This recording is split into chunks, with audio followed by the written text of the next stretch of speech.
Praise the Lord. Praise the Lord. Praise the Lord.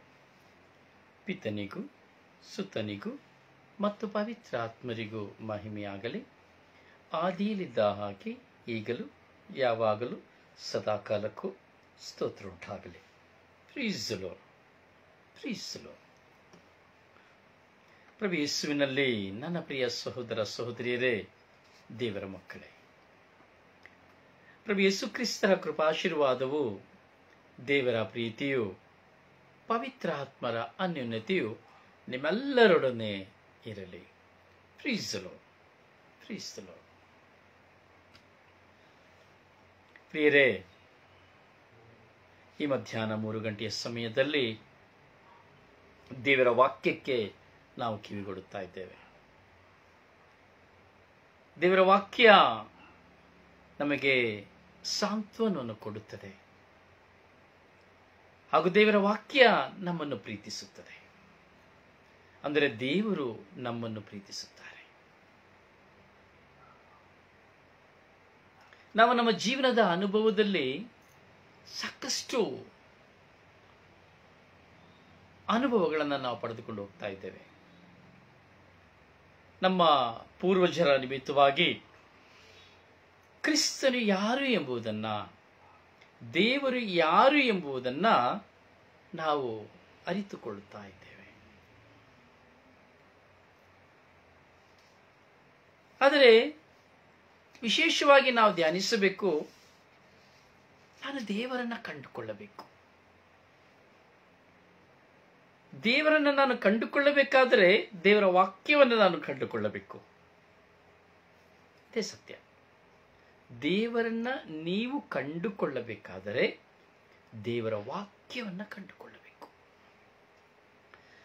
ಬರೀ ಪ್ರಾರ್ಥನೆಯನ್ನು ಕಂಡುಕೊಂಡ್ರೆ ಸಾಧ್ಯವಿಲ್ಲ, ಬರೀ ಪ್ರಾರ್ಥಿಸುವುದರಿಂದ ಸಾಧ್ಯವಿಲ್ಲ. ದೇವರ ವಾಕ್ಯಕ್ಕೆ ಕಿವಿಗೊಡಬೇಕು. ಯಾವಾಗ ದೇವರ ವಾಕ್ಯಕ್ಕೆ ನಾನು ಕಿವಿಗೊಡ್ತೇನೋ ಆಗ ನನ್ನ ಪ್ರಾರ್ಥನೆ ಶಕ್ತಿಯುತವಾದ ಪ್ರಾರ್ಥನೆ ಆಗ್ತದೆ.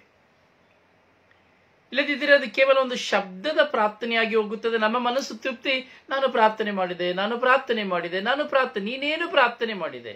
ನಿನ್ನ ಪ್ರಾರ್ಥನೆ ದೇವರಿಗೆ ಮೆಚ್ಚುಗೆ ಆಗಬೇಕಾದ್ರೆ ಏನು ಮಾಡಬೇಕು ಎಂಬುದು ನಮಗೆ ಅರಿವಿದೆಯಾ? ದೇವರ ಆಜ್ಞೆಗಳನ್ನು ಪಾಲಿಸಬೇಕು,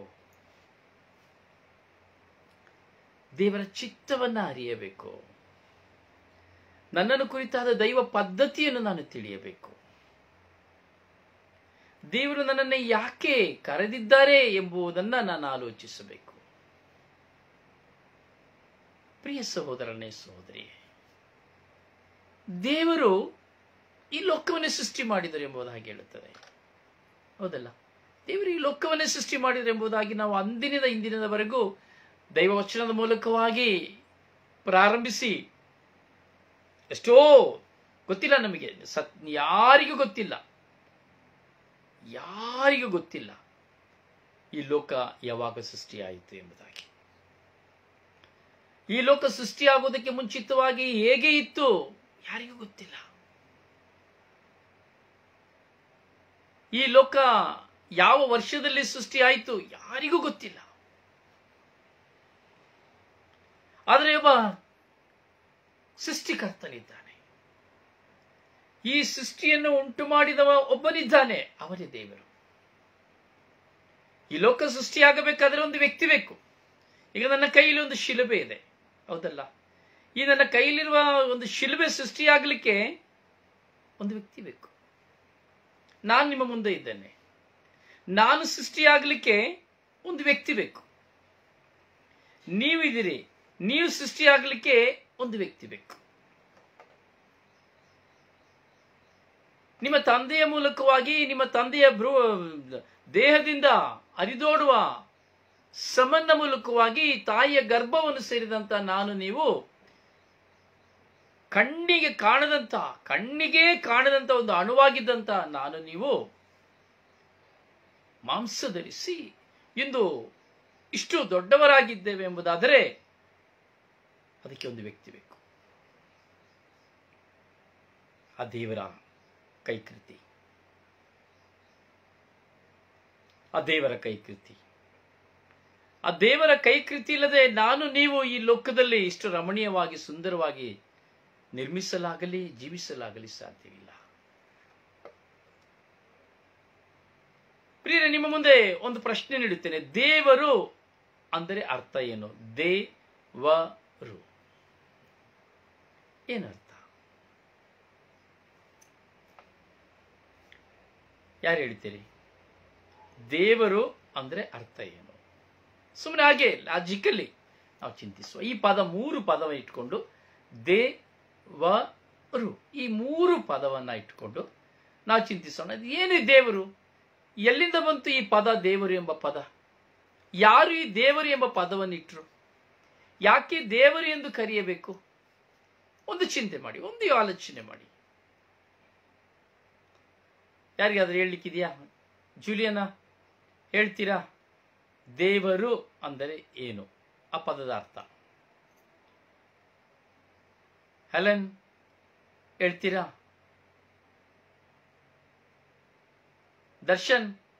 ದರ್ಶನ್ ಫರ್ನಾಂಡಿಸ್ ನೀವು ಹೇಳ್ತೀರಾ?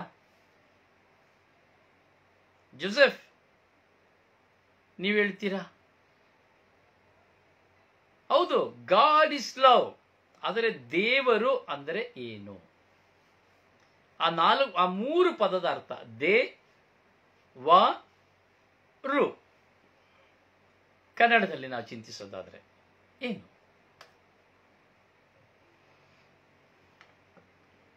ಯಾಕೆ ಹೇಳ್ತೀರಿ?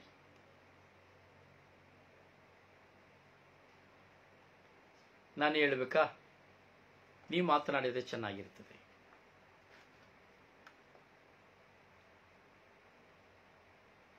ದೇವರು, ಓಕೆ, ನಾನು ಹೇಳ್ತೇನೆ. ದೇ ಎಂಬುದಾದರೆ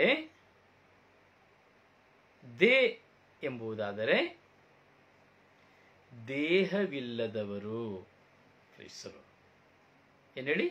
ದೇ ಅಂದರೆ ದೇಹವಿಲ್ಲದವರು.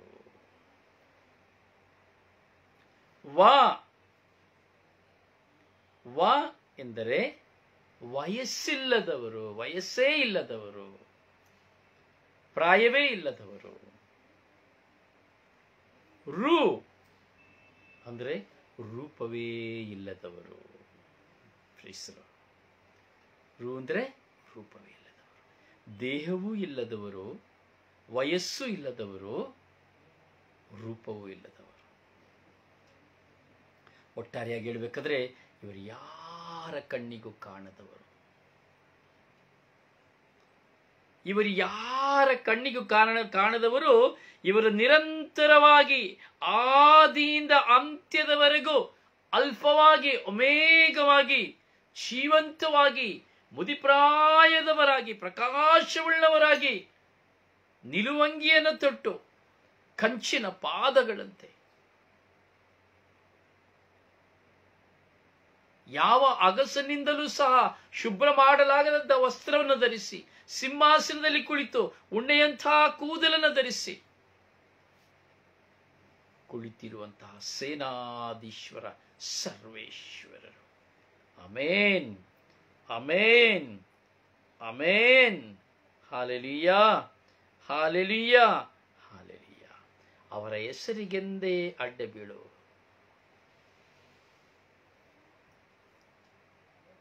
ಅವರೇ ದೇವರು. ಈ ದೇವರನ್ನ ಯಾರಿಗೂ ನೋಡಲು ಸಾಧ್ಯವಿಲ್ಲ. ಅಗೋಚರವಾಗಿದ್ದವರು, ಅಗೋಚರವಾಗಿದ್ದವರು. ಆದಿಕಾಲದಲ್ಲಿ ನಾವು ನೋಡುತ್ತೇವೆ, ಬೈಬಲ್ ಶ್ರೀಗ್ರಂಥದಲ್ಲಿ ನೋಡುತ್ತೇವೆ, ದೇವರನ್ನು ನೋಡಿದೆ ಎಂಬುದಾಗಿ ಅಯ್ಯೋ ನಾನು ಸತ್ತು ಹೋಗುತ್ತೇವೆ ಎಂಬುದಾಗಿ ಚಿಂತಿಸಿದವರು. ನೆರಳನ್ನು ನೋಡಿ ದೇವರನ್ನು ಯಾರಿಂದಲೂ ನೋಡಲು ಸಾಧ್ಯವಾಗಲಿಲ್ಲ. ದೇವರ ಶಬ್ದವನ್ನು ಮಾತ್ರ ಕೇಳಲು ಸಾಧ್ಯ. ಆದರೆ ಆ ದೇವರ ಶಬ್ದ ಈ ಕಾಲದಲ್ಲಿ 99% ಇಲ್ಲ, ಕೇಳಲು ಯಾರಿಂದಲೂ ಸಾಧ್ಯವಿಲ್ಲ. 99%. ಆದರೆ 100 ಶತಮಾನ ದೇವರ ಶಬ್ದವನ್ನ ಕೇಳಲಿಕ್ಕೆ ಸಾಧ್ಯ. ಏನ್ ಬದರ್ 1% ಕೇಳಲಿಕ್ಕೆ ಆಗೋದಿಲ್ಲ, 99% ಕೇಳಕ್ ಆಗೋದಿಲ್ಲ ಅಂತ ಹೇಳ್ತಾ ಇದ್ರೆ ಈಗ 100% ಕೇಳಲಿಕ್ಕೆ ಸಾಧ್ಯ ಎಂಬುದಾಗಿ ಹೇಳ್ತಾ ಇದ್ದೀರಲ್ಲ. ಹೌದು, ದೇವರು ಇಂದು ಮಾತನಾಡುತ್ತಾರೆ ನಿನ್ನೊಡನೆ ನನ್ನ ಸಹೋದರ ಸಹೋದರಿ ವಾಕ್ಯವಾಗಿ ನಿನ್ನೊಡನೆ ಮಾತನಾಡುತ್ತಾರೆ. ವಾಕ್ಯವಾಗಿ ಮಾತನಾಡುವ ನಿನ್ನ ದೇವರು ನಿನ್ನೊಡನೆ ಸದಾ ವಾಸ ಮಾಡಲು ಸಿದ್ಧರಿದ್ದಾರೆ.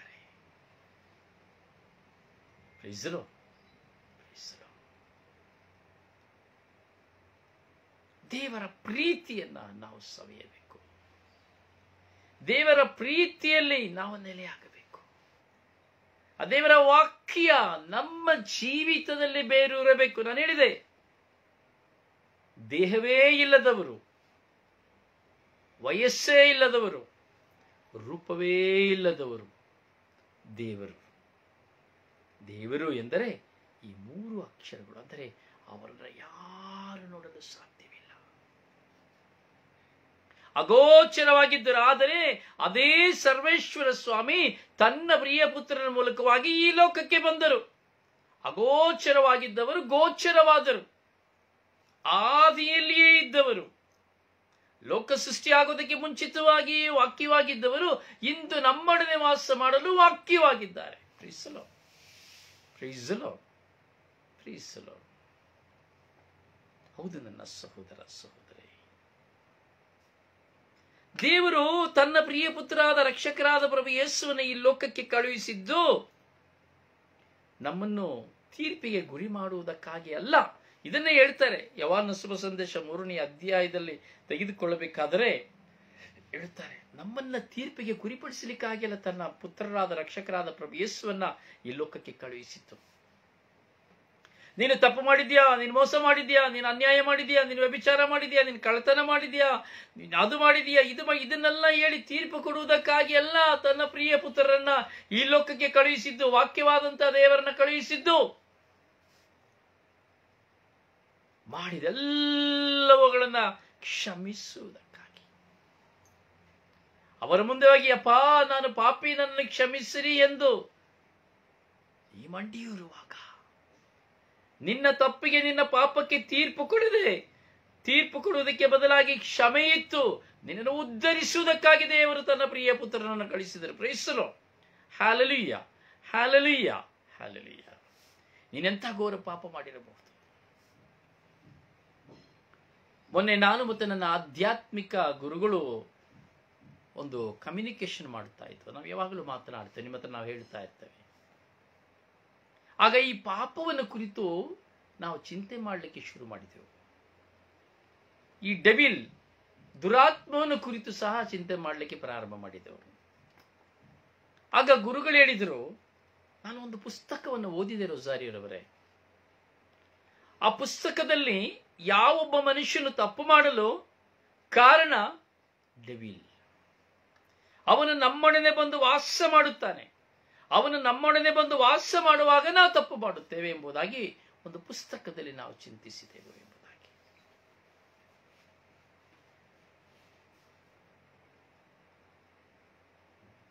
ನಾವು ತರ್ಕ ಮಾಡೋದು, ಯಾವಾಗಲೂ ತರ್ಕ ಮಾಡಿ ಒಬ್ರಿಗೊಬ್ರು ನಾವು ವಿವಾದವನ್ನು ಮಾಡಿ ತುಂಬಾ ಸಂತೋಷವಾಗಿ ಸಮಯಗಳನ್ನು ಕಳೆಯುತ್ತೇವೆ.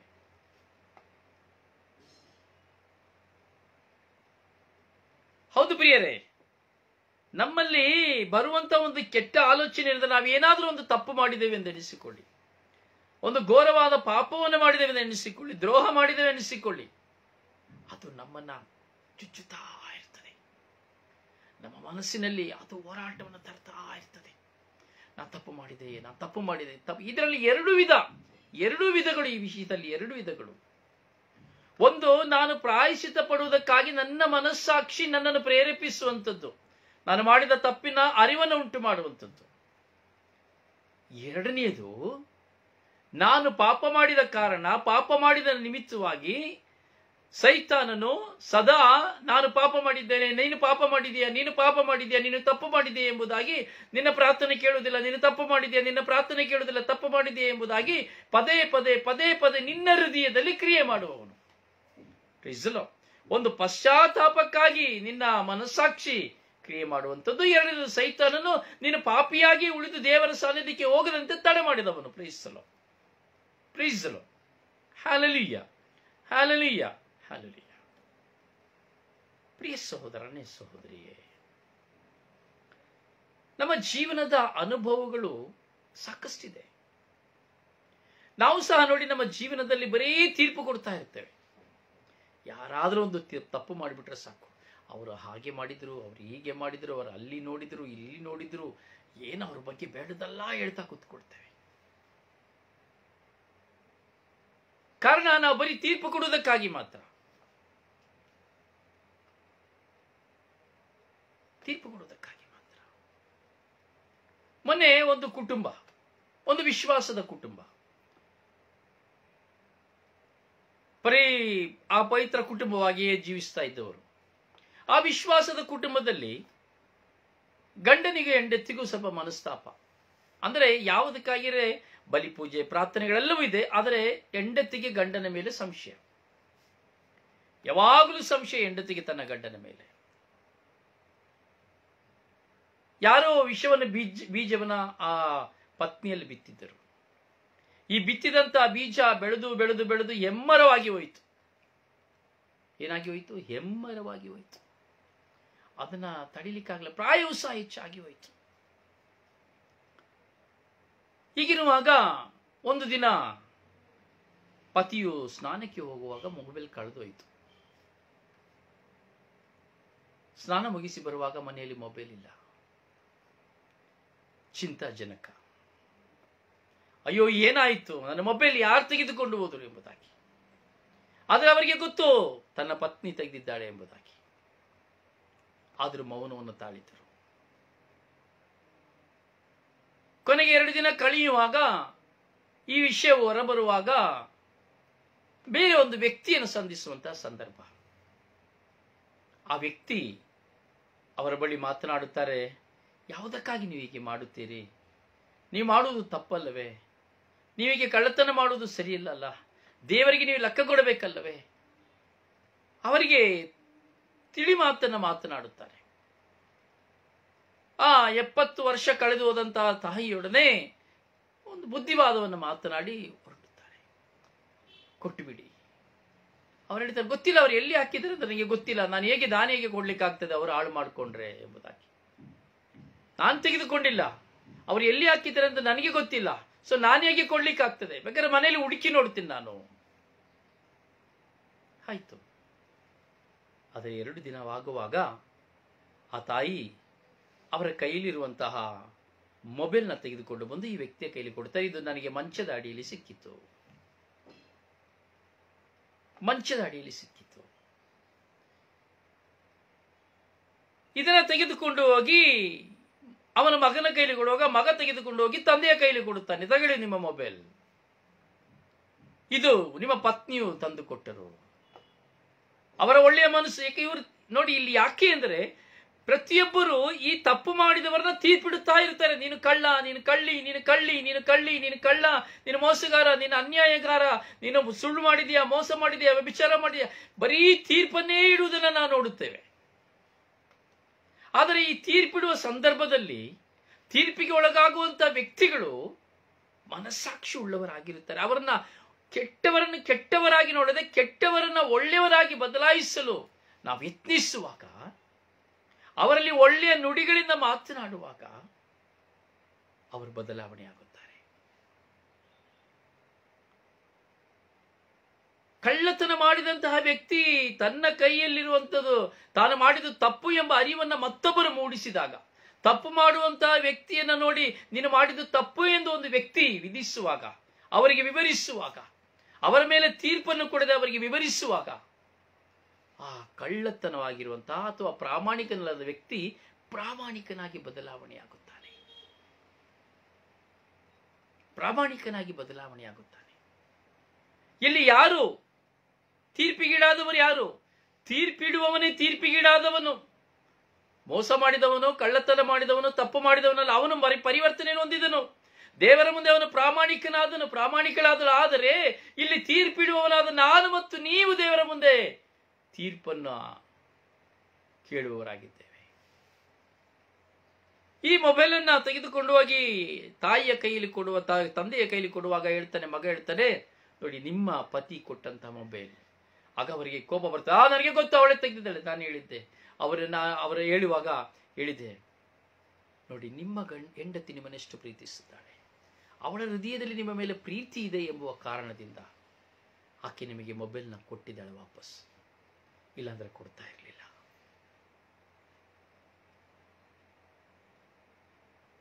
ಪ್ರಿಯ, ನಾವು ನಮ್ಮ ಜೀವಿತದಲ್ಲಿ ನಾವು ಅರ್ಥ ಮಾಡಬೇಕು, ನಾವು ಬರೀ ತೀರ್ಪು ಕೊಡುವುದಲ್ಲ. ಹೌದು, ತಪ್ಪು ಮಾಡುತ್ತೇವೆ, ನಾನು ಸಹ ತಪ್ಪು ಮಾಡುತ್ತೇನೆ, ನೀವು ಸಹ ತಪ್ಪು ಮಾಡುತ್ತೇನೆ. ನಾನು ಕಳ್ಳತನ ಮಾಡಿದ್ದೇನೆ, ನೀವು ಕಳ್ಳತನ ಮಾಡಿರಬಹುದು. ವಸ್ತು ಆಗಬಹುದು, ವ್ಯಕ್ತಿ ಆಗಬಹುದು, ಯಾವುದೇ ಒಂದು ದೃಷ್ಟಿಯಲ್ಲಿ ನಾವು ಪಾಪ ಮಾಡಿರಬಹುದು, ತಪ್ಪು ಮಾಡಿರಬಹುದು. ಕ್ರೈಸ್ತನಾಗಿ ಈ ಲೋಕದಲ್ಲಿ ಕರೆ ಹೊಂದಿರುವಂತಹ ನಾನು ನೀನು ತೀರ್ಪಿಡುವುದಕ್ಕಾಗಿಲ್ಲ. ಅದಕ್ಕೆ ದೇವರ ವಾಕ್ಯ ಹೇಳ್ತಾ ಇದೆ, ಸರ್ವೇಶ್ವರಾದ ತಂದೆಯಾದ ದೇವರು ತನ್ನ ಪ್ರಿಯ ಪುತ್ರನನ್ನು ಈ ಲೋಕಕ್ಕೆ ಕಳುಹಿಸಿದ್ದು ನಮ್ಮನ್ನ ತೀರ್ಪಿಗೆ ಗುರಿ ಮಾಡುವುದಕ್ಕಾಗಿ ಅಲ್ಲ, ತೀರ್ಪಿಗೆ ಒಳಗಾದ ನಮಗೆ ಬಿಡುಗಡೆಯನ್ನು ಕೊಡುವುದಕ್ಕಾಗಿ. ತೀರ್ಪಿರಬೇಕಾದ ನಮಗೆ ಬಿಡುಗಡೆಯನ್ನು ಕೊಡುವುದಕ್ಕಾಗಿ. ಹೌದಲ್ಲ ಬ್ರದರ್ ವಾಲ್ಟರ್ ಡಿಸೋಜ, ಹೌದಲ್ಲ ಜಾಯ್ಲಿನ್, ಹೌದಲ್ಲ ಸುನಿಲ್. ದೇವರು ನಮ್ಮನ್ನ ತೀರ್ಪಿಡುವುದಕ್ಕಾಗಿ ಲೋಕಕ್ಕೆ ಕರ್ಕೊಂಡ್ಬಲ್ಲ. ಬರೀ ಅವ್ರ ತಪ್ಪನ್ನ ಹುಡುಕು, ಇವ್ರ ತಪ್ಪನ್ನ ಹುಡುಕು, ಅವರು ಕೆಟ್ಟವರಾದ ನೋಡು, ಇವ್ರು ಸುಳ್ಳು ಹೇಳಿದ್ರ ಅಂತ ನೋಡು. ಇಲ್ಲ, ಅದು ನನಗೆ ಬೇಕಿಲ್ಲ, ಅದು ನಿಮಗೆ ಬೇಕಾಗಿಲ್ಲ. ಹೌದಲ್ಲ ಜಾಯ್ಲಿನ್, ನಿಜ ಅಲ್ಲ? ಜಾಯ್ಲಿನ್ ಸೋನು ನಿಜ ಅಲ್ಲ? ವಾಲ್ಟರ್ ಡಿಸೋಜ ನಿಜ ಅಲ್ಲ? ಸುನಿಲ್ ಮಸ್ಕರಿಯಸ್ ನಿಜ ಅಲ್ಲ? ಜೋಸೆಫ್ ನಿಜ ಅಲ್ಲ? ಆದ್ರೆ ನಾವಿದನ್ನ ಮರೆತು ಬಿಡ್ತಾ ಇದ್ದೇವೆ. ನಾವು ಇದನ್ನ ಮರೆತು ಬರೀ ತೀರ್ಪೇ ಕೊಡ್ತಾ ಇದ್ದೇವೆ. ಅವನು ಸರಿ ಇಲ್ಲ, ಇವಳು ಸರಿ ಇಲ್ಲ, ಅವ್ರು ಹಾಗೆ ಮಾಡಿದ್ರು, ಈ ಸಾಮ್ಯರಿಗೆ, ಈ ಸಿಸ್ಟರಿಗೆ, ಈ ಬ್ರದರಿಗೆ, ಈ ಪಾಸ್ಟ್ರಿಗೆ, ಆ ಪಕ್ಕದ ಮನೆಯವನು ಹೀಗೆ, ನನ್ನ ಹೆಂಡತಿ ಹೀಗೆ, ನನ್ನ ಗಂಡ ಹೀಗೆ, ಬರೀ ತೀರ್ಪು ಕೊಟ್ಟೆ ನಾವು ಜೀವಿಸ್ತಾ ಇದ್ದೇವೆ. ಆದ್ರೆ ವಾಕ್ಯ ಹೇಳ್ತದೆ, ಪುತ್ರನಲ್ಲಿ ವಿಶ್ವಾಸವಿಟ್ಟವನಿಗೆ ತೀರ್ಪಿಲ್ಲ. ಪುತ್ರನಲ್ಲಿ ವಿಶ್ವಾಸವಿಟ್ಟವನಿಗೆ ತೀರ್ಪಿಲ್ಲ ಅಂದರೆ ಅರ್ಥ, ನೀನು ಯೇಸು ಕ್ರಿಸ್ತನಲ್ಲಿ ವಿಶ್ವಾಸವಿಡುವುದಾದರೆ ನೀನು ಯಾರಿಗೂ ತೀರ್ಪನ್ನು ಕೊಡಲು ಸಾಧ್ಯವಿಲ್ಲ.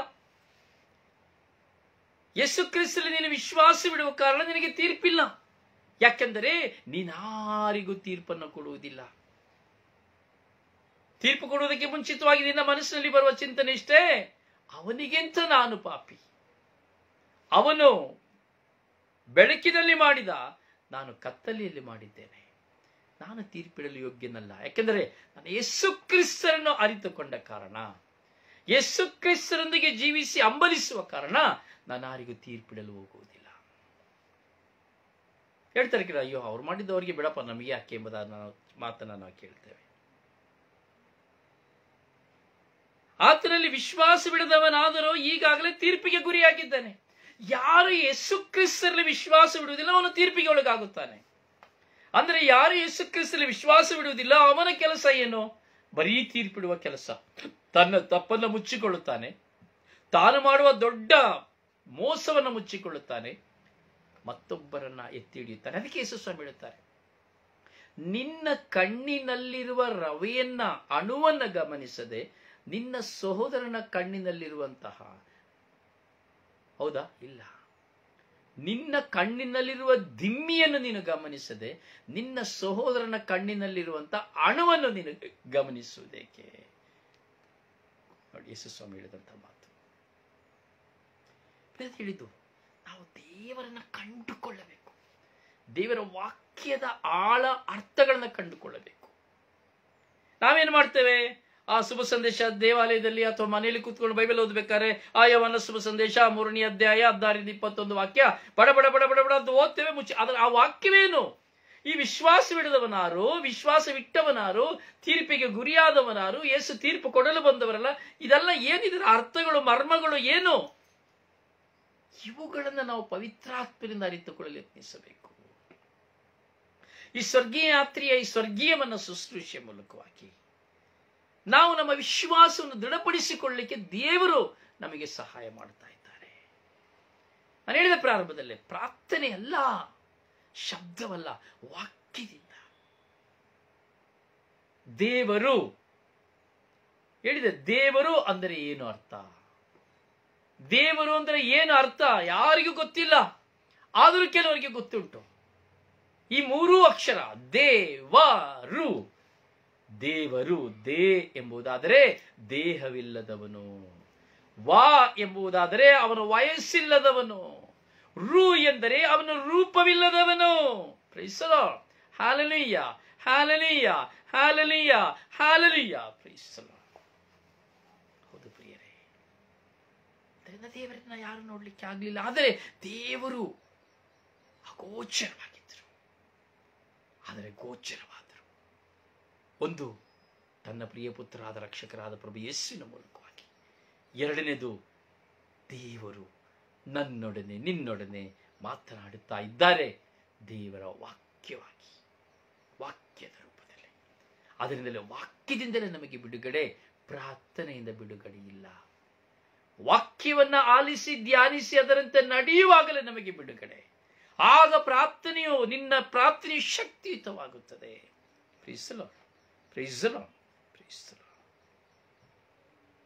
ಹೌದು ನನ್ನ ಸಹೋದರನೇ, ಸಹೋದರಿಯೇ, ಯಾರಿಗೆ ಯೇಸು ಕ್ರಿಸ್ತನಲ್ಲಿ ತನ್ನ ಪ್ರಿಯ ಪುತ್ರನಲ್ಲಿ ವಿಶ್ವಾಸವಿಲ್ಲವೋ ಅವನ ತೀರ್ಪಿಗೆ ಗುರಿಯಾಗುತ್ತಾನೆ. ಯಾರು ಯೇಸುಕ್ಕೆ ಎಲ್ಲರೂ ಹೇಳ್ತೇವಲ್ಲ, ನನಗೆ ತುಂಬಾ ವಿಶ್ವಾಸ ಇದೆ, ನಾನು ಯೇಸುವಿಲ್ಲದೆ ಇಲ್ಲ, ನಾನು ದಿನಾ ಪ್ರಾರ್ಥಿಸ್ತೇನೆ, ಸ್ತುತಿಸ್ತೇನೆ, ಯೇಸುವೆ ನನಗೆಲ್ಲ, ನಾವು ತುಂಬಾ ಪ್ರಶಂಸೆಯನ್ನು, ತುಂಬಾ ಸಾಕ್ಷಿಗಳನ್ನೆಲ್ಲ ಕೊಡುತ್ತೇವೆ. ತಿಳ್ಕೊಳ್ಳಿ, ಸರಿಯಾಗಿ ಗಮನಿಸಿ, ಸರಿಯಾಗಿ ಗಮನಿಸಿ. ನಾನು ವಿಶ್ವಾಸಪ್ಪ, ನಾನು ಬಲಿಪೂಜೆ ತಪ್ಪುದಿಲ್ಲ, ನಾನು ಪ್ರಾರ್ಥನೆ ತಪ್ಪುದಿಲ್ಲ, ನಾನು ಸ್ತುತಿಸ ತಪ್ಪುದಿಲ್ಲ, ತುಂಬಾ ಹೇಳ್ತೇವೆ ನಾವು. ನೀವು ಯೋಚನೆ ಮಾಡಿ, ನೀವು ಸಹ ಅದೇ ಹೇಳಿರ್ತೀರಿ, ನೀವು ಸಹ ಅದೇ ಹೇಳಿರ್ತೀರಿ, ನಾನು ಸಹ ಅದೇ ಹೇಳಿರ್ತೇನೆ, ನಾವು ಸಹ ಅದೇ ಹೇಳಿರ್ತೇನೆ. ಆದರೆ ವಾಕ್ಯ ಹೇಳ್ತಾ ಇದೆ,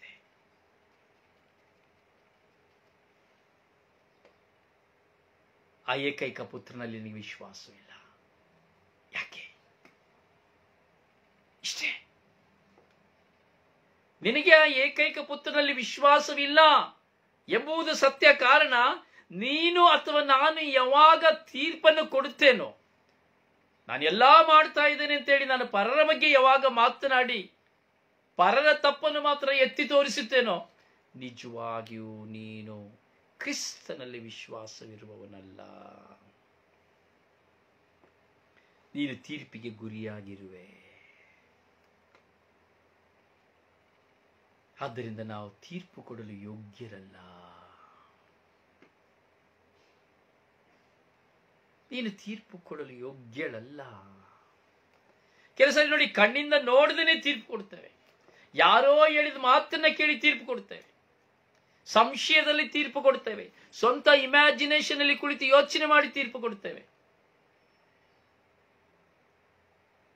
ಪ್ರಾಮಾಣಿಕರನ್ನು ಅಪ್ರಾಮಾಣಿಕರೆಂದು ಹೇಳ್ತೇವೆ, ನೀತಿಯ ನಿಮಿತ್ತವಾಗಿ ದಂಡನೆಯನ್ನು ಕೊಡ್ತೇವೆ, ಒಬ್ಬರ ಹೆಸರನ್ನು ಕೆಡಿಸ್ತೇವೆ, ವಾದ ವಿವಾದ ಮಾಡಿ ಅವನು ಸರಿಯಲ್ಲ ನಾನು ಸರಿ ಎಂದು ಹೇಳ್ತೇವೆ. ಏನು ಕಾರಣ? ನೀನು ಕ್ರಿಸ್ತನಲ್ಲಿ ವಿಶ್ವಾಸವಿಲ್ಲದವನು, ನೀನು ತೀರ್ಪಿಡುವವನು, ನಿನಗೆ ಕ್ರಿಸ್ತನಲ್ಲಿ ಪಾಲಿಲ್ಲ. ತುಂಬಾ ಆಳವಾಗಿ ಚಿಂತಿಸಬೇಕು ಪ್ರಿಯರೇ, ತುಂಬಾ ಆಳವಾಗಿ ಚಿಂತಿಸಬೇಕು.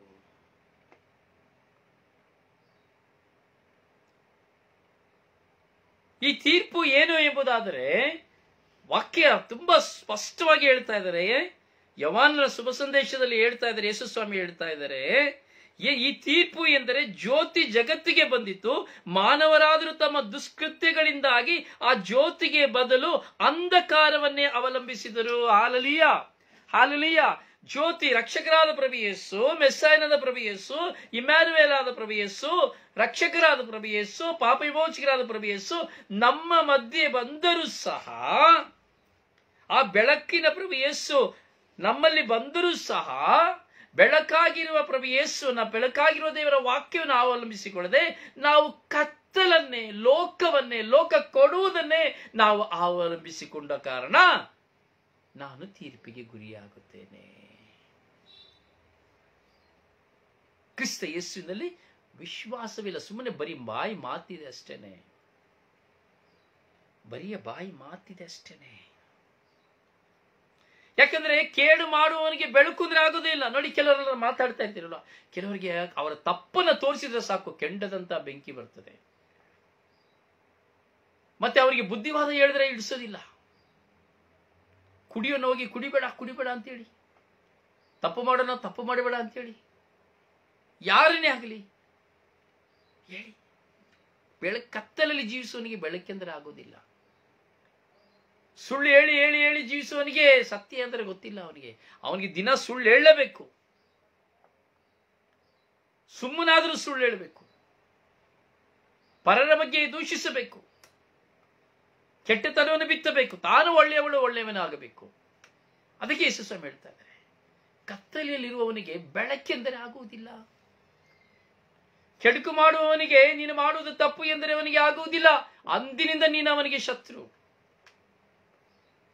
ಒಬ್ಬ ತಪ್ಪನ್ನ, ಒಬ್ಬ ಅಧಿಕಾರಿಯ ತಪ್ಪನ್ನ, ಒಬ್ಬ ಯಾಜಕನ ತಪ್ಪನ್ನ, ಒಬ್ಬ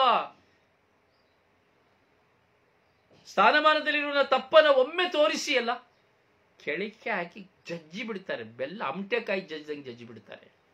ಒಂದು ಯಾಜಕರ ಬಳಿ ಹೋಗಿ ಹೇಳಿಲ್ಲ, ಒಬ್ಬ ಪಾಸ್ಟರ್ ಬಳಿ ಹೋಗಿ ಹೇಳಿಲ್ಲ, ನಾನು ಶುಭ ಸಂದೇಶ ಸಾರೋನು ಪವರ್ಫುಲ್ ಎಂಬುದು ಅವನಲ್ಲಿ ಹೋಗಿ ಹೇಳಿಲ್ಲ, ನಾನು ಅದ್ಭುತ ಮಾಡ್ತಾನೆ, ದೆವ್ವ ಬಿಡಿಸ್ತಾ ಇದ್ದೇನೆ ಅಂತ ಹೇಳೋರು ಅವರ ತಪ್ಪನ್ನ ಹೋಗಿ ತೋರಿಸಿ ಹೇಳಿ ಎಲ್ಲ ನೋಡುತ್ತೇನೆ.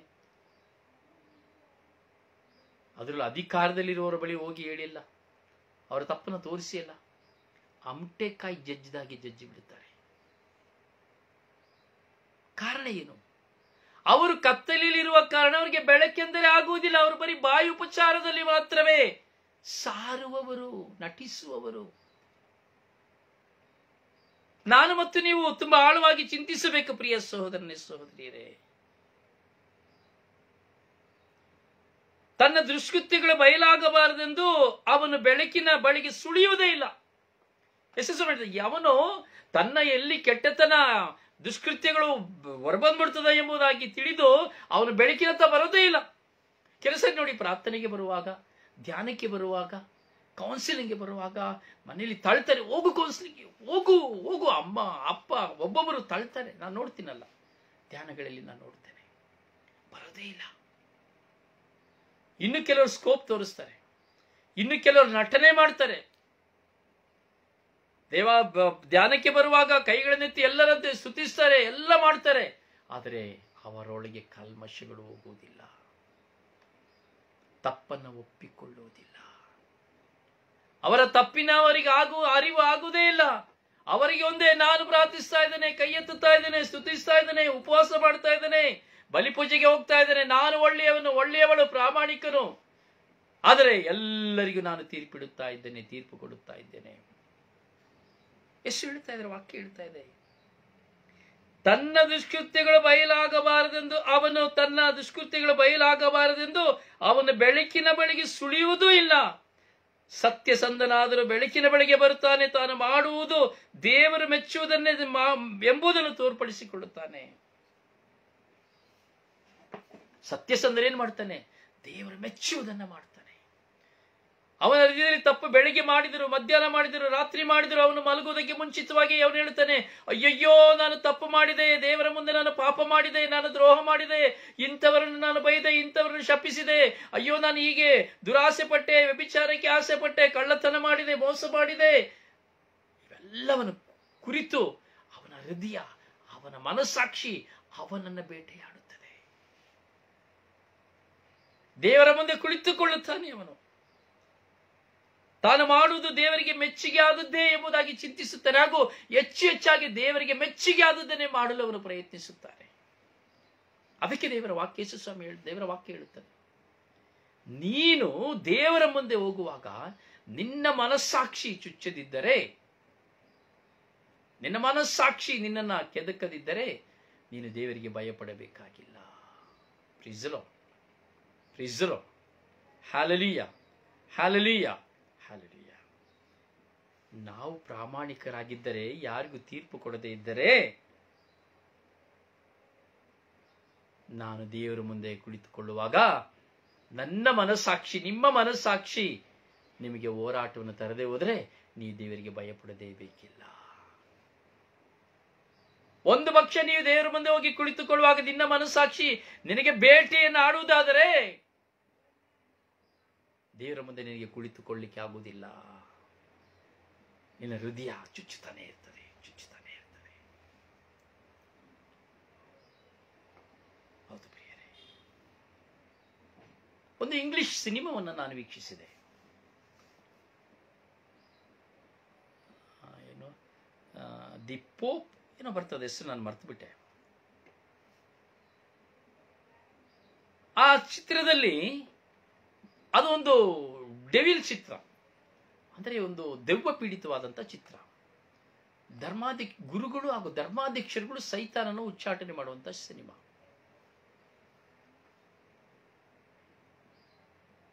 ಎಕ್ಸಾಸಿಟ್ ಅಂತ ಹೇಳಿ, ದಿ ಪೋಪ್ ಎಕ್ಸಾಸಿಟ್ ಅಂತ ಹೇಳಿ ಎಂಬುದಾಗಿ ಕಾಣ್ತದೆ. ಬೇಕಾದ್ರೆ ನಾನು ಆಮೇಲೆ ನಿಮ್ಗೆ ಹೇಳ್ತೇನೆ ಅದರ ಸರಿಯಾದ ಹೆಸರನ್ನ. ಇಲ್ಲಿ ಒಂದು ಹೆಣ್ಣಿನ ಮೇಲೆ ಒಂದು ದುರಾತ್ಮವು ಕವಿಯುತ್ತದೆ. ಆ ಚಿತ್ರಣ ಪೂರ್ತಿ ಅದೇ ಸನ್ನಿವೇಶ. ಈ ಗುರುಗಳು, ವಿಶ್ವಾಸದಲ್ಲಿ ಬಲವಾಗಿ ಪ್ರಾರ್ಥಿಸುವಂತಹ ಗುರುಗಳು ಆ ದೆವ್ವವನ್ನು ಬಿಡಿಸಲಿಕ್ಕೆ ಹೋಗ್ತಾರೆ. ಅದು ತುಂಬಾ ಕ್ರೂರತನದಿಂದ ವರ್ತಿಸುತ್ತದೆ. ಕೊನೆಗೆ ಅವರೊಂದಿಗೆ ಇನ್ನೊಂದು ಗುರುಗಳು ಸಹ ಅವರೊಂದಿಗೆ ಆ ದೆವ್ವವನ್ನು ಉಚ್ಚಾಟನೆ ಮಾಡಲಿಕ್ಕೆ ಹೋಗಿ ಇಬ್ಬರು ಸಹ ಹೋಗ್ತಾರೆ. ಶಕ್ತಿ ಸಾಕಾಗದು, ಇಬ್ಬರು ಸೇರಿ ಪ್ರಾರ್ಥಿ ಅದು ಆ ದುರಾತ್ಮನ ಯಾರಿಂದಲೇ ಬಿಡಿಸ್ಲಿಕ್ಕಾಗ. ಯಾಕೆಂದ್ರೆ ಆ ದುರಾತ್ಮನ ಬಿಡಿಸಲಿಕ್ಕೆ ಹೋದಂತ ಎಲ್ಲ ಗುರುಗಳು ಸತ್ತು ಹೋಗ್ತಾರೆ, ಅವರನ್ನು ಸಾಯಿಸಿಬಿಡುತ್ತದೆ. ಅದರಷ್ಟು ಶಕ್ತಿ ಅದಕ್ಕಿದೆ. ಆದರೆ ಈ ಎರಡೂ ಗುರುಗಳು ವಿಶ್ವಾಸದಲ್ಲಿ ಆ ಸೈತಾನನ ಮುಂದೆ, ದೆವ್ವ ಪೀಡಿತ ಸ್ತ್ರೀಯ ಹೆಣ್ಣು ಮಗಳ ಮುಂದೆ, ಚಿಕ್ಕ ಹುಡುಗಿ ಅವಳ ಮುಂದೆ ಕುಳಿತು ಪ್ರಾರ್ಥಿಸುವಾಗ ಅದರ ಕುಯುಕ್ತಿ ನೋಡಿ. ಆ ಸೈತಾನನು ಏನು ಮಾಡುತ್ತಾನೆ, ಹೀಗೆ ನಿಮ್ಮ ಮುಂದೆ, ನನ್ನ ಮುಂದೆ, ನಾನು ಪ್ರಾರಂಭದಲ್ಲಿ ಹೇಳಿದೆ, ನಿಮಗೆ ಹೇಳಿದೆ, ನಾವು ಎರಡು ವಿಧದಲ್ಲಿ ನಾವು ನಮ್ಮ ಮನಸ್ಸಾಕ್ಷಿ ಹೋರಾಟ ಮಾಡುತ್ತದೆ. ಒಂದು, ನಾವು ಮಾಡಿದ ತಪ್ಪಿನ ನಿಮಿತ್ತವಾಗಿ ಮನಸ್ಸಾಕ್ಷಿ ನಾನು ತಪ್ಪು ಮಾಡಿದ್ದೇನೆ ಎಂಬುವಂಥದ್ದು. ಎರಡನೇದು, ನಾನು ಪಾಪ ಮಾಡಿದ ಮೇಲೆ ನಾನು ದೇವರ ಮುಂದೆ ಹೋಗುವಾಗ ಪದೇ ಪದೇ ನಾನು ಕ್ಷಮೆ ಯಾಚಿಸಿದರೂ ಸಹ ಪದೇ ಪದೇ ನೀನು ಪಾಪ ಮಾಡಿದೆ ಎಂಬುದಾಗಿ ನೀನು ಪ್ರಾರ್ಥನೆ ಮಾಡದಂತೆ ದೇವರಿಂದ ದೂರ ಮಾಡುವಂಥದ್ದು.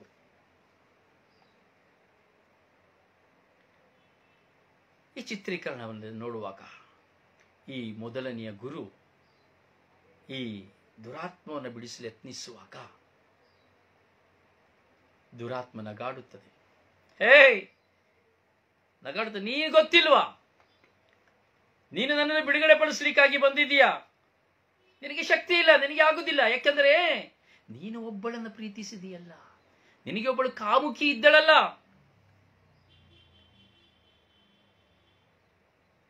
ಕಾಮುಕಿಯನ್ನ ಆ ಗುರುಗಳ ಮುಂದೆ ತರುತ್ತದೆ. ಒಂದು ನಗ್ನ ಚಿತ್ರಣವನ್ನ, ಆಕೆಯ ಕಾಮುಕಿಯನ್ನ ತನ್ನ ಮುಂದೆ ತಂದು ಆಕೆಯ ನಗ್ನತೆಯನ್ನ ಗುರುಗಳ ಕಣ್ಣು ಮುಂದೆ ತೋರಿಸುತ್ತದೆ. ಆದರೆ ಆ ಪ್ರಾರ್ಥನೆಯಿಂದ ಅಡಚಣೆ ಆಗುವುದಕ್ಕಾಗಿ, ಆ ಪ್ರಾರ್ಥನೆಯನ್ನು ಬಿಟ್ಟು ಬಿಡುವುದಕ್ಕಾಗಿ ಗುರುಗಳು ಭಾರವಹಿಸುತ್ತಾರೆ.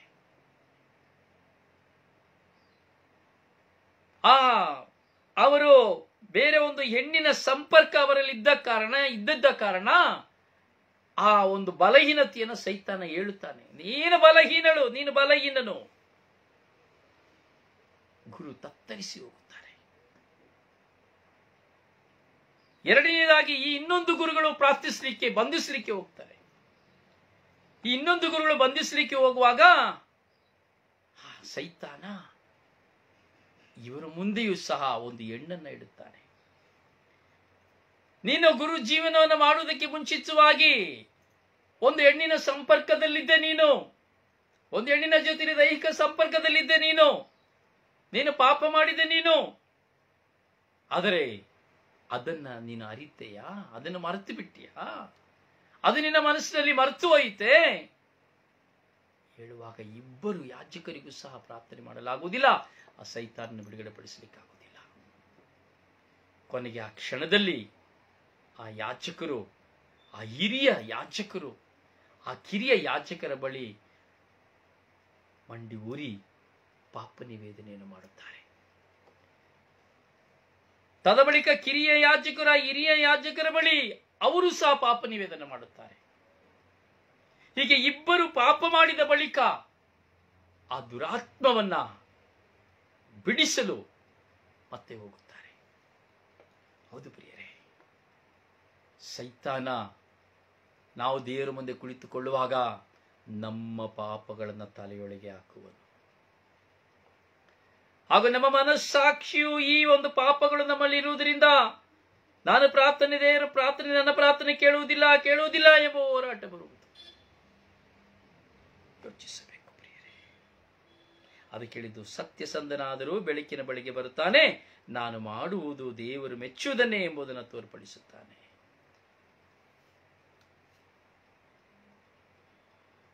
ಯೋಚಿಸಿ ಪ್ರಿಯ, ನನ್ನ ವಿಶ್ವಾಸ, ನಿಮ್ಮ ವಿಶ್ವಾಸ, ನಾನು ದೇವರನ್ನ ಅರಿತುಕೊಂಡಿದ್ದೇನೆ ಎಂದು ಹೇಳುವಂತ ನನ್ನ ಜೀವನ, ನಿಮ್ಮ ಜೀವನ, ಮತ್ತೊಬ್ಬರು ಸರಿಯಿಲ್ಲ ಎಂದು ಮತ್ತೊಬ್ಬರಿಗೆ ತೀರ್ಪು ಕೊಡುವ ನನ್ನ ಜೀವನ. ಪ್ರಭು ಯೇಸು ಈ ಲೋಕಕ್ಕೆ ಬಂದದ್ದು ತೀರ್ಪಿಡುವುದಕ್ಕಾಗಿ ಅಲ್ಲ, ನಮಗೆ ಬಿಡುಗಡೆಯನ್ನು ಕೊಡುವುದಕ್ಕಾಗಿ, ಕ್ಷಮೆಯನ್ನು ಕೊಡುವುದಕ್ಕಾಗಿ ಎಂಬುವಂತ ಸತ್ಯ, ಇವೆಲ್ಲವನ್ನು ನಾವು ಅರಿಯಬೇಕು. ಈ ಸ್ವರ್ಗೀಯ ಮನ ಶುಶ್ರೂಷೆಯಲ್ಲಿ ಈ ದೇವರ ಸಾಮ್ರಾಜ್ಯದ ಕುರಿತು ಧ್ಯಾನಿಸುತ್ತಿರುವ ನನ್ನ ಸಹೋದರನೇ, ಸಹೋದರಿಯೇ, ಧ್ಯಾನಿಸು. ಆಂಡ್ರೆ ಫರ್ನಾಂಡಿಸ್, ಚಿಂತಿಸಿ ಪ್ರಾರ್ಥಿಸಿ. ವಾಕ್ಯನ ಮೊದಲಿಂದ ಕೇಳಿ. ದೇವರು ನಿಮ್ಮೊಡನೆ ಮಾತನಾಡುತ್ತಾರೆ, ದೇವರು ನಿಮ್ಮೊಂದಿಗೆ ಮಾತನಾಡುತ್ತಾರೆ. ಮತ್ತು ಈ ಒಂದು ಲೈವ್ಗೆ ನಿಮಗೆ ಗೊತ್ತಿರುವಂತವರು ವಿಶ್ವಾಸಿಗಳಿದ್ದರೆ ಅವ್ರನ್ನ ಕರೆದುಕೊಂಡು ಬನ್ನಿ. ಹಾಗೆ ಈ ಲೈವ್ನಲ್ಲಿ ಹಾಗೆಯೇ ಶೇರ್ ಮಾಡಿ, ಲಿಂಕ್ಗಳನ್ನು ಶೇರ್ ಮಾಡಿ ನಿಮ್ಮ ಸ್ನೇಹಿತರಿಗೆ, ನಿಮ್ಮ ಫ್ರೆಂಡ್ಸ್ಗಳಿಗೆ, ಗ್ರೂಪ್ಗಳಿಗೆ ನೇರ ಪ್ರಸಾರಕ್ಕೆ ಅವ್ರನ್ನ ಕರೆದುಕೊಂಡು ಬನ್ನಿ. ಹೌದು, ಲಿಂಕ್ನ ಶೇರ್ ಮಾಡಿ. ಆಗ ನಿಮ್ಮ ಮಿತ್ರರೆಲ್ಲರೂ ನೋಡಲು ಕೇಳಲು ಸಾಧ್ಯ. ಯಾಕಂದ್ರೆ ದೇವರ ವಾಕ್ಯದಿಂದಲೇ ನಮಗೆ ಬಿಡುಗಡೆ. ಹಾಗೂ ನಿಮಗೆ ಲಿಂಕ್ಗಳನ್ನು ಕಳಿಸಲಾಗುತ್ತದೆ, ಯೂಟ್ಯೂಬ್ ಲಿಂಕ್ಗಳನ್ನ, ಅದನ್ನು ಸಹ ಶೇರ್ ಮಾಡಿ. ದೇವರ ಮಹಿಮೆಗಾಗಿ, ಈ ಸ್ವರ್ಗೀಯ ಯಾತ್ರೆ ಹಣ ಮಾಡುವುದಕ್ಕಾಗಿ ಅಲ್ಲ. ಯಾವ ಯೂಟ್ಯೂಬ್ ಚಾನಲ್ ₹1 ಹಣ ಸಂಪಾದನೆ ಮಾಡಬೇಕೆಂಬುದಕ್ಕಾಗಿ ಇಲ್ಲ. ಅದು ಬೇಡವೂ ಬೇಡ. ಎರವಲಾಗಿ ಪಡೆದುಕೊಂಡದನ್ನು ಎರವಲಾಗಿ ಕೊಡುವುದೇ ನಮ್ಮ ಕರ್ತವ್ಯ. ಪ್ರಾರ್ಥಿಸಿ. ದೇವರು ನಿಮ್ಮನ್ನು ಆಶೀರ್ವದಿಸಲಿ. ನಾನು ಹೇಳಿದೆ, ದೇವರು ಅಂದ್ರೆ ಯಾರಿಗಾದ್ರೂ ಕೇಳಿ ಹೇಳಿ. ದೇವರು ಎಂಬ 3 ಪದಕ್ಕೆ ಅರ್ಥ ದೇಹವಿಲ್ಲದವರು, ವಾ ವಯಸ್ಸಿಲ್ಲದವರು, ರೂಪವಿಲ್ಲದವರು. ದೇವರು ಎಂಬ 3 ಪದದ ಅರ್ಥ. ಆ ದೇವರನ್ನಾರು ನೋಡಲಾಗಲಿಲ್ಲ, ಯಾರಿಂದಲೂ ನೋಡಲು ಸಾಧ್ಯವಿಲ್ಲ. ಆದರೆ ಆದಿಯಲ್ಲಿದ್ದಂತಹ ದೇವರು, ಅಗೋಚರವಾದಂತಹ ದೇವರು ಗೋಚರವಾದರು ನಮ್ಮ ಮಧ್ಯೆ ತಾಯಿ ಮಾತೆಯ ಮರೆಮನ ಮುಖಾಂತರವಾಗಿ. ದೇವರು ಅಂದು ಮಾತನಾಡಿದರು ಪ್ರವಾದಿಗಳೊಡನೆ, ಇಂದು ದೇವರು ಮಾತನಾಡುತ್ತಾ ಇದ್ದಾರೆ ವಾಕ್ಯದೊಡನೆ ತನ್ನ ಪ್ರಿಯ ಪುತ್ರನ ಮೂಲಕವಾಗಿ.